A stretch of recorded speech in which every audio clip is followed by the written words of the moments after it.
हंडी है ਉਹਦੀ देखो चुल्हे ਦੇ ਉੱਤੇ ਪਈ ਉਹਨੇ ਪ੍ਰੈਸ਼ਰ ਲਾਇਆ ਵਾ ਚਾਵਲ ਬੱਚਿਆਂ ਵਾਸਤੇ ਵਾਲਣ ਲੱਗੀ ਹੈ ਮੈਂ ਇੱਥੋਂ ਦੇ ਕੋਲੋਂ ਗਈ ਤੇ ਮੈਂ ਕਿਹਾ ਮੈਂ ਉਹਨੂੰ ਕਹਿੰਦੀ ਸੀ ਮੇਰੇ ਨਾਲ ਚੱਲ ਕਹਿੰਦੀ नहीं मैं नहीं भाभी जाना मैं ना 3 बजे तेरे घर आ जाऊँ। बिस्मिल्लाहिर्रहमानिर्रहीम। अस्सलामुअलैकुम नाजरीन, मैं हूँ उज़मा और आप देख रहे हैं आपका चैनल स्ट्रॉन्ग उज़मा।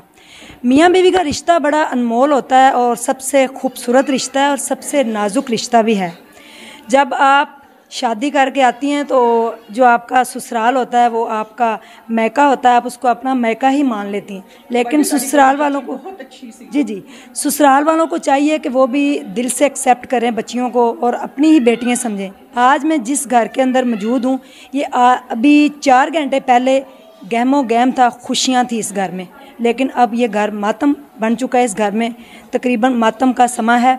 क्या हुआ है कि हस्बैंड ने डाइवोर्स दी थी और उसके बाद आज दोनों इस दुनिया में नहीं है। 2 इकट्ठे जनाजे जाएंगे। क्या वाक़या हुआ आइए जानते हैं। उनकी मरहुमा की भाभी और बहन मेरे साथ मौजूद है। जी अस्सलाम वालेकुम। वालेकुम सलाम। कैसी हैं आप? अल्लाह का शुक्र अल्हम्दुलिल्लाह। अच्छा, आप मुझे ये बताएं कि क्या वाक़या हुआ जब डाइवोर्स हो गई तो फिर आज क्या हुआ कि दोनों इस दुनिया से चले गई? आज से 15 दिन पहले भी आया था कि जी मेरी सुलह करवा दे, डिवोर्स नहीं हुई, मुझे माफ़ी दिलवा दे, मेरी से सुलह करवा के साथ भेज दें। मेरे हस्बैंड ने किसी तरह डील करके उसे वापस भेज दिया कि भाई डिवोर्स हो चुकी है, तेरा आना ही नहीं बनता यहाँ पे। तो इसी तरह करके हमने भेज दिया कि हम कुछ करेंगे, आप जाओ। मेरे मियाँ ने इसके खिलाफ़ दरख्वास्त दी थी सब्ज़ाज़र थाने में। तो वक्फे से मेरे मियाँ वहाँ पे अपना टाइम देते रहे, मगर ये आदमी वहाँ पे नहीं पहुँचता रहा। SHO ने फ़ोन किया तो इसने कहा जी मैं ड्यूटी पे हूँ। उसके बाद मुसलसल इसकी कॉल बंद जाती रही है और ये नहीं बंदा आता रहा।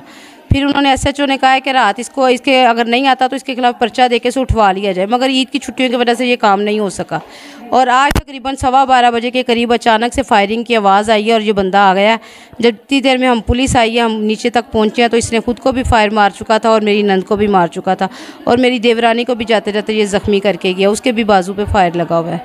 वो हॉस्पिटल में गंगाराम में उसका ऑपरेट हो रहा है। 2 साल हो गए डाइवोर्स हुई थी? डिवोर्स हुई को 2 साल नहीं तकरीबन 1 साल हो गया। हाँ जी, डिवोर्स हुई है। अगले माह उनकी पूरी ये नाराज़गी को 2 साल हो जाने हैं। और बच्चे कितने? बच्चे उनके 3 है। बड़ी बेटी है 13 साल की, फिर उससे छोटा बेटा 10 साल का, फिर 5 साल का बेटा है। तो वो सपारे के लिए गए हुए थे। बच्चे तो पास नहीं थे, अगर बच्चे होते तो वो बच्चों को भी नुकसान पहुंचा सकता था। तो हमें इस चीज़ का इल्म ही नहीं था कि ये सब कुछ नीचे हो जाएगा, क्योंकि हमें यही था कि हमने तो उसके खिलाफ दरख्वास्त दी, वो अब कुछ नहीं करेगा। आप कहाँ थी उस टाइम? मेरा ऊपर वाला पोर्शन है, मैं ऊपर थी अपने घर पे। हाँ जी, नीचे मेरी देवरानी और यही नंदी होती थी। फायरिंग की आवाज़ आई? फायरिंग की आवाज़ से हम लोग नीचे भागे हैं, मगर हम लोग इधर नहीं आए। हमने पुलिस को कंप्लेन किया। जब पुलिस आई है फिर उनके साथ हम इस पोर्शन में एंटर हुए हैं, पहले नहीं हम लोग आए। क्योंकि जो सामने आ रहा था मेरे मियाँ ने भी ऊपर से देखा, उन्हें भी फायर किया इसने, मगर मेरे मियाँ साइड पे हो गए फ़ौरन। फिर मेरे मियाँ साथ वालों के घर से फिलांग के गली में नीचे उतरे हैं अपने आप को सेव करने के लिए, क्योंकि मेरा दरवाज़ा ये लॉक था। पुलिस आई है फिर हम लोग नीचे उतरे हैं। जब हम नीचे आए हैं तो ये दोनों मरे पड़े थे कमरे के अंदर। लड़के में थोड़ा फिर भी सांस था, मेरी नंद में बिल्कुल भी नहीं था। इसने फायर ऐसे माथे पे मारा हुआ था। पहले उसने अपनी बेगम को मारा? ये कंफर्म नहीं है कि उसने क्या, जाहिर है उसने उसी को मारा, क्योंकि उसकी आवाज़ बिल्कुल नहीं आई। मेरी देवरानी की फिर भी आवाज़ आ रही थी कि बाजी भाभी मुझे बचाएं। वो कहाँ पे थी? भाई वो भी नीचे अपने रूम में थी। वो जैसे निकली हैं तो उसने उसके ऊपर भी मार दिया। मजीद उससे और मारा था। वो अपने आप को दरवाजे में बचाने की कोशिश करती रही है। माफ़िया मांगती रही है, अवैस भाई मैंने आपको क्या कहा, अवैस भाई आप क्यों ऐसा करे। उसे भी इल्म नहीं है कि साथ वाले रूम में उसने उसे मार दिया हुआ है। मुझे लगता है कि जहाँ तक कि उसने भागने की कोशिश करनी थी, मगर गली में गहमा गहमी देख के उसने लास्ट में खुद पे भी फायरिंग कर ली। खुदकुशी कर ली? फिर खुदकुशी कर ली, हाँ जी। उसके भी गोली लगी हुई थी, मगर जब पुलिस आई है उसके सांस थी, मगर अब सुनने में आ रहा है कि वो ले रहा सीगा वासियां, जिस तरह मुंह खोल खोल के वासियां लेंदा ना इंसान, इस तरह वासियां ले रहा। आपने देखा? अपने आप खुद देखा अपनी आंखों से। मेरी आईज से उन्हें इस तरह करबट बदली अपनी, थोड़ी जिन इस तरह सीधा होया इस तरीके ना। जिस वक्त मैं पहुंची है आंखें बंद थी? नहीं, आंखें खुली, अद्धे दी आंखें खुलियां सीगियां। फिर हरी जी वर्दी वाली पुलिस है या वो कौन है, वो भाई आए हैं। आया हुआ था ना, अपनी वर्दी में ही आया हुआ था, पुलिस में था ना। पुलिस में ही था ये, खुद भी अपनी वर्दी में ही आया था, यूनिफॉर्म में आया था। इससे पहले भी आया यूनिफॉर्म में ही आता था कि मुझे कोई कुछ कर ना सके। उसके पास पिस्टल थी, तब भी आया था 15 दिन पहले, तब भी पिस्टल थी तब, मगर उसने कोई ऐसा मसला नहीं खड़ा किया। और आज आया, आज उसने मौका ही नहीं दिया। फायरिंग की आवाज़ से हम लोग घबराए हैं और भागे हैं। जब 15 दिन पहले आया तो सुलह आपके मियाँ ने करवा दी? सुलह करवाई नहीं, हमारा करना बनता ही नहीं था, क्योंकि उसे डिवोर्स हो चुकी थी। हमने कहा आपका बात करना बनता ही नहीं है। हम इस रूम में लेके उसे बैठे रहे हैं कि मेरे मियाँ 15 पे कॉल करने लगे, उसने फ़ोन छीन लिया। भाईजान आप इसे रखें ना अपनी पॉकेट में, मेरे साथ वैसे ही बात करें, मेरी सुलह करवा दे आमना से, मेरी डिवोर्स नहीं हुई उससे।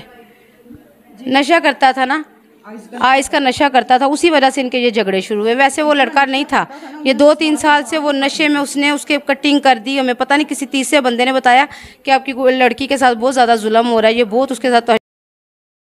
ये उनकी अम्मी का घर है आपकी नंद? हाँ जी, मेरे ससुराल वालों का घर है। हाँ जी, तो भाइयों ने रखा हुआ था नंद को। उसके पुलिस में वो भी रल के इसके साथ भाई के साथ रल के साड़ी बच्ची के ऊपर जुल्म करते थे। भाई पुलिस में है, जो मेरा नंदोई आया था ना वो भी पुलिस में था, उसके छोटे भाई भी पुलिस में है। जब मारता था ना नशा करके बाजी को, ਤੇ ਬਾਜੀ ਰੋਂਦੀ ਸੀਗੀ ਤੇ ਦੂਜੇ ਭਾਈ ਆ ਕੇ ਬਾਜੀ ਨੂੰ ਮਾਰਦੇ ਸੀਗੇ, ਕਹਿੰਦੇ ਸੀਗੇ ਤੂੰ ਸ਼ੋਰ ਕਿਉਂ ਕਰਦੀ, ਤੈਨੂੰ ਪਤਾ ਨਹੀਂ ਨਸ਼ਾ ਕਰਦਾ, ਤੂੰ ਮਾਰ ਖਾਈ ਜਾ ਮੋਰ ਬਹਿ ਕੇ। ਤੇ ਉਹ ਜਦੋਂ ਆਇਆ ਉਹਨੇ ਖੁਦ ਆਪਣੀ ਜ਼ਬਾਨ ਤੋਂ ਕਿਹਾ, ਉਹ ਕਹਿੰਦਾ ਮੈਂ ਫੈਸਲਾ ਨਹੀਂ ਸੀ ਦੇਣਾ ਚਾਹੁੰਦਾ, ਮੇਰੇ ਭਾਈਆਂ ਨੇ ਮੇਰੀ ਮਾਂ ਨੇ ਨਾ ਖੁਦ ਮੇਰੇ ਕੋਲੋਂ ਨਾ ਸਾਈਨ ਕਰਵਾਈ ਜ਼ਬਰਦਸਤੀ, ਮੈਂ ਤਾਂ ਤਲਾਕ ਦਿੱਤੀ ਹੈ, ਫੈਸਲਾ ਮੈਂ ਦਿੱਤਾ। ਤੇ ਬਾਜੀ ਇਸ ਵਕਤ ਉਹਨਾਂ ਬੱਚਿਆਂ ਨੂੰ ਵੀ ਖਤਰਾ ਉਹਨਾਂ ਦੇ ਕੋਲੋਂ, 4 ਮੰਜ਼ਲਾ ਘਰ ਹੈ ਬਾਜੀ ਦਾ, ਤੇ ਉਹ ਬੱਚਿਆਂ ਵਾਸਤੇ ਇਸ ਤਰ੍ਹਾਂ ਕੋਈ ਉਹਨਾਂ ਦਾ ਸਹਾਰਾ ਨਹੀਂ ਹੈ। ਬੱਚੇ ਕਿੱਥੇ ਨੇ ਹੁਣ? ਬੱਚੇ ਮੇਰੇ ਘਰ ਹੈ। हाँ जी, मेरा घर इतों दूर है हटमा, मेरे घर मैंने बाजी ने खुद सुबह फोन करके बुलाया, मैं बाजी के कोलों उठ के गई, 10 मिनट होए मैंने गई, तो मैंने जब मगरों फोन चल गया, मेरी सस इधर रही है, मेरी सस ने मैंने फोन किया, कहती राबिया घर फायरिंग होंगी फटाफट पहुँच। मेरा मियाँ उस वक्त मैंने लैके आया, दौड़ के पहुँचे। जो मैं इत्थे आई हाँ ना तो मैंने भाई हुणे अंदर नहीं सी आण देंदे, मैंने भाई कहते सी ना अंदर जा, तेन भी फैल मार सकता। बाजी मेरी भैन सी, मैंने इस तरह से सकियां भैनों नाल वध गया सी।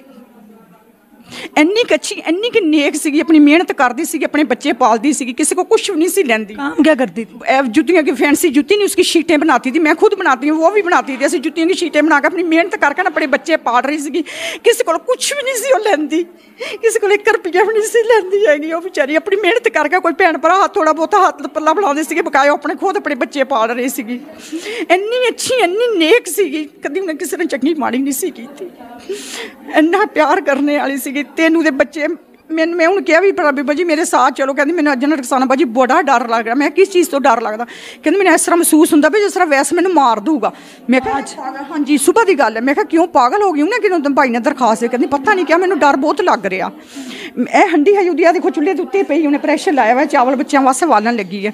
ਮੈਂ ਇੱਥੋਂ ਦੇ ਕੋਲੋਂ ਗਈ ਤੇ ਮੈਂ ਕਿਹਾ, ਮੈਂ ਉਹਨੂੰ ਕਹਿੰਦੀ ਰਹੀ ਮੇਰੇ ਨਾਲ ਚੱਲ, ਕਹਿੰਦੀ ਨਹੀਂ ਮੈਂ ਨਹੀਂ ਭਾਬੀ ਜਾਣਾ, ਮੈਂ ਨਾ 3 ਵਜੇ ਤੇਰੇ ਘਰ ਆ ਜਾਊਂਗੀ ਅੱਜ। ਹਾਂਜੀ ਮੈਨੂੰ ਕਹਿੰਦੀ ਮੈਂ 3 ਵਜੇ ਤੇਰੇ ਘਰ ਆ ਜਾਊਂਗੀ, ਮੈਂ ਬੱਚਿਆਂ ਨੂੰ ਅਕੈਡਮੀ ਭੇਜ ਗਿਆ, ਮੈਂ ਬੱਚਿਆਂ ਨੂੰ ਬੱਚੇ ਸਕੂਲ ਤੋਂ ਆਏ ਕੁਛ ਖਾ ਪੀ ਲੈਣ। ਮੈਂ ਉਹਦੇ ਕੋਲੋਂ ਗਈ, ਮੈਨੂੰ ਫੋਨ ਕਰਕੇ ਸੁਬਾਹ ਉਹਨੇ ਖੁਦ ਬੁਲਾਇਆ ਆਪਣੇ ਕੋਲ, ਮੈਨੂੰ ਕਹਿੰਦੀ ਭਾਬੀ ਆ ਕੇ ਮੈਨੂੰ ਮਿਲ ਕੇ। ਜਦ ਮੈਂ ਆਈ ਹਾਂ ਉਹਨੇ ਮੈਨੂੰ ਪਾਣੀ ਪਿਲਾਇਆ, ਚਾਹ ਬਣਾਈ, ਤਿੰਨਾਂ ਨੇ ਬਹਿ ਕੇ ਇਕੱਠੀਆਂ ਮੇਰੀ ਬੇਟੀ ਨੂੰ ਬੁਲਾਇਆ, ਕਹਿੰਦੀ ਮੈਂ ਲੈ ਕੇ ਆਪਣੀ ਬੜੀ ਬੇਟੀ ਨੂੰ ਮੈਂ ਮਿਲਣਾ। ਮੈਂ ਖੈਰ ਤੈਨੂੰ, ਕਹਿੰਦੀ ਮੇਰਾ ਬੜਾ ਦਿਲ ਦੱਸਿਆ ਵਾ, ਤੇ ਕੱਲ ਹਜੇ ਮੇਰੇ ਘਰੋਂ ਹੋ ਕੇ ਆਉਂਦੀ ਪਈ ਹੈ, ਤੇ ਅੱਜ ਮੈਂ ਸੁਬਾਹ ਆਈ ਹਾਂ, ਮੇਰੇ ਹਸਨ ਤੋਂ ਮੇਰਾ ਘਰ ਹੈ। ਹਾਂਜੀ ਤੁਸੀਂ ਆ ਕੇ ਦੇਖੀ ਤਾਂ ਉਹਦੀ ਡੈਡ ਬੋਡੀ ਸੀ। ਜਦੋਂ ਮੈਂ ਸੁਬਾਹ ਹੀ ਉੱਠਿਆ, ਮੈਂ ਉਹਨੂੰ 12:15 ਵਜੇ ਨੇ ਉਹਨੂੰ ਬਿਲਕੁਲ ਜ਼ਿੰਦਾ ਸਲਾਮ ਤੇ ਛੱਡ ਕੇ ਗਈ। ਮੈਨੇ ਇੱਥੋਂ ਸੀੜੀਆਂ ਦੇ ਵਿੱਚ ਅੱਲਾ ਹਾਫਿਜ਼ ਕਿਹਾ, ਉਹਨੇ ਮੈਂ ਆਪ ਗਈ ਉਹਦੇ ਕੋਲੋਂ, ਤੇ ਮੈਂ 12:20 ਦੇ ਘਰ ਗਈ, ਜਾ ਕੇ ਬਾਇਆ ਵੀ ਨਹੀਂ ਤਾਰਿਆ, ਉਦੋਂ ਦਾ ਹੀ ਬਾਇਆ ਪਾਇਆ ਵਾ, ਹਜੇ ਤੱਕ ਨਹੀਂ ਤਾਰਿਆ। ਮੈਂ ਘਰ ਗਈ, ਮੈਂ ਆਪਣੀ ਬੇਟੀ ਨੂੰ ਕਹਿੰਦੀ ਮੈਨੂੰ ਪਾਣੀ ਦੇ, ਤੇ ਮੈਨੂੰ ਸ਼ੂਗਰ ਹੈ ਤੇ ਮੈਨੂੰ ਘਬਰਾ ਜਿਹਾ ਪੈਂਦਾ ਪਿਆ, ਮੈਂ ਪਾਣੀ ਦੋ, ਤੇ ਮੇਰਾ ਮੀਆਂ ਉੱਥੇ ਬੈਠਾ। ਜਨ ਹਜੇ ਮੇਰੀ ਬੇਟੀ ਪਾਣੀ ਲੈ ਕੇ ਨਹੀਂ, ਜਨ ਮੇਰੀ ਸੱਸ ਦਾ ਫੋਨ ਚੱਲ ਗਿਆ, ਮੇਰੀ ਸੱਸ ਨੇ ਕਿਹਾ ਰਾਬਿਆ ਨੂੰ ਫਾਇਰਿੰਗ ਹੋ ਗਈ ਹੈ, ਦੌੜੋ ਰਾਬਿਆ ਨੂੰ ਬਚਾਓ ਕਿਸੇ ਤਰ੍ਹਾਂ। ਅਸੀਂ ਇੰਨੀ ਕੁ ਸਪੀਡ 'ਚ ਆਏ ਆਉਂਦੇ ਨੂੰ ਰਾਬਿਆ ਖਤਮ ਹੋ ਗਈ ਹੈ, ਰਾਬਿਆ ਜ਼ਿੰਦਾ ਹੀ ਨਹੀਂ ਸੀ ਹੈਗੀ। ਬਾਜੀ ਬਹੁਤ ਡਾਢੇ ਲੋਕ ਹੈ, ਬੱਚਿਆਂ ਨੂੰ ਉਹਨਾਂ ਕੋਲ ਬਹੁਤ ਖਤਰਾ ਹੈ, ਉਹਦੇ ਭਾਈ ਵੀ ਬਗੈਰਤ ਹੈਗੇ, ਕੁਛ ਵੀ ਕਰ ਸਕਦੇ। ਭਰਾ ਤੇ ਵਿਚਾਰੇ ਭਲੇ ਮਾਨਸ ਹੈ ਬਾਜੀ ਦੇ ਭਾਈ ਭਲੇ ਮਾਨਸ ਹੈ, ਸ਼ਰੀਫ ਬੰਦੇ ਇਹ। ਅਸੀਂ ਇਸ ਮਹੱਲੇ ਦੇ ਰਹਿਣ ਵਾਲੇ, ਮੇਰੀ 18 ਸਾਲ ਹੋ ਗਏ ਇੱਥੇ ਸ਼ਾਦੀ ਹੋਈ ਨੂੰ, ਸ਼ਰੀਫ ਬੰਦੇ ਬਹੁਤ ਅੱਛੇ ਹੈ। ਅਸੀਂ ਕਿਰਾਏ 'ਤੇ ਇੱਥੇ ਹੀ ਰਹਿੰਦੇ ਰਹੇ, ਨਾਲ ਦੇ ਘਰ ਦੇ ਵਿੱਚ ਮੈਂ ਪਹਿਲੇ ਰਹਿ ਰਹੀ ਸੀਗੀ। ਬਾਜੀ ਤੁਹਾਡੀ ਦਾ ਨਾਮ ਕੀ ਸੀ?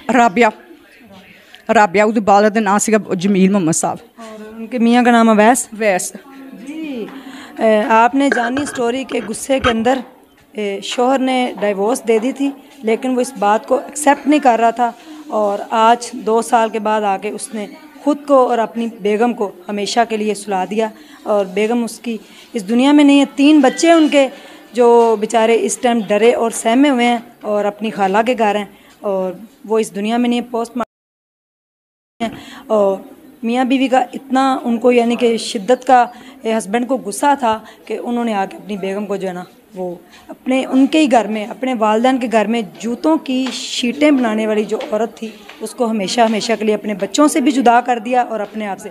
जब उसने देखा कि मैं कहीं भाग नहीं सकता, तो फिर उसने अपने आप को भी शूट कर लिया। लास्ट टाइम बाजी ने उसकी आखिरी सांसें जब वो ले रहा था, तो इन्होंने आके देखा खड़ियां सीगियां ना, उन्हें खुद इस तरह जाते ना मोटरसाइकिल पकड़ी है, बंदियां ने हथों मोटरसाइकिल छड़ाई है, जिंदा। कहाँ गोली लगी हुई थी? उसके उन्हें इस तरह फायरिंग उत्ते की है ना, तो यह पिछली साइड तो उन्हें गोली लगी है, इस साइड तो उन्हें गोली लगी, मैं आप खुद आके देखिया, और उन्हें गोली अपने उस जिटे उन्हें देखा ना सारे लोग इकट्ठे हो गए है, फिर उन्हें अपने बचाओ वास्ते मारे, उन्हें कहा मैं बच जाऊँगा। तो पता नहीं हुण ये लोग कह रहे मर गया, पर मैं नहीं मानती भी बंदा मरिया होएगा, मैं नहीं कहती भी बंदा मरिया होगा, जिस हाल च बंदा कोई बंदा मरिया नहीं होना हजे, वो झूठ कह रही है जी। अभी खबर नहीं आई, लेकिन लोगों का यही कहना है कि अब अवैस की भी डेथ हो चुकी है, वो इस दुनिया में नहीं है। छोटी छोटी रंजिशें और जो गुस्से गिले होते हैं, इनको आप इंसान दिमाग में इतना बड़ा फतूर बना लेता है कि वो नसूर बन जाता है, और जिसकी वजह से वो कई ज़िंदगियों को निकल जाता है जी। और ज़बरदस्ती उसकी डाइवोर्स हुई, ज़बरदस्ती उन्होंने डाइवोर्स करवा दी, और बहन भाइयों ने उससे ज़बरदस्ती तलाक करवाई उसकी बेगम को, जिसकी वजह से वो अपने बच्चों और बेगम के बगैर रह नहीं सका। 2 साल बाद आखिर आके वो अपनी बेगम को इस दुनिया से बेच चुका है। ढेर सारा ख्याल रखिएगा, दुआओं में याद रखिएगा, और उन बच्चों के लिए दुआ कीजिएगा कि वो सर्वाइव कर जाएं इस दुनिया में, और वो बड़े होकर अच्छे इंसान बन जाएं और अपने माँ बाप के लिए सदका जारिया बन जाएं। Thank you so much. अल्लाह हाफिज़।